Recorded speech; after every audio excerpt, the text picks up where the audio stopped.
Мамлютдун Капчыгайында бир жумадан бери дайынсыз болуп жаткан жаранды издөө 22 январда да уланууда. Өзгөчө Кырдаалдар министрлигинин жана Ички иштер министрлигинин 273 кызматкери 9 дрон 14 техниканын жардамы менен Капчыгайда издөө иштерин жүргүзүп жатат. 28 жаштагы Маматалы уулу Мухаммедалы 14 январда үйүнөн чыгып кеткен боюнча табыла элек. Анын тоону таяп бара жатканы Аламедон Капчыгайындагы Жанат Резорт мейманканасынын камерасына түшүп калган.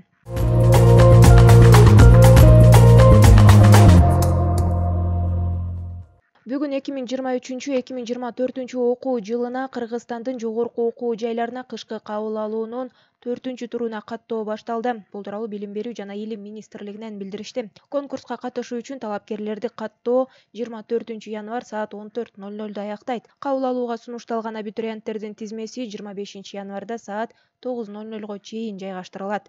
Кабыл алууга сунушталган абитуриент окууга болгон каалоосун 27 январ саат 16:00 чейин тастыктоосу керек. Эскерте кетсек, абитуриенттерди тандоо жана кабыл алуунун биринчи туру 2023 жылдын 25 декабрында башталган.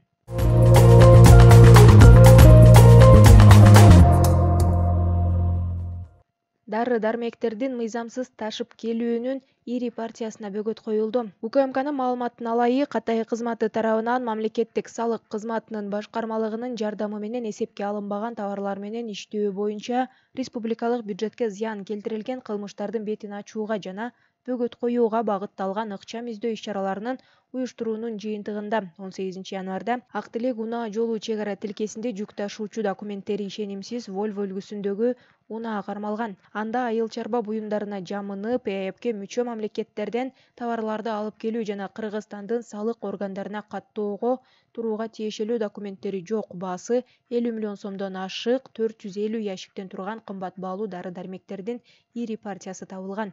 Учурда иликтөө иштери уланууда.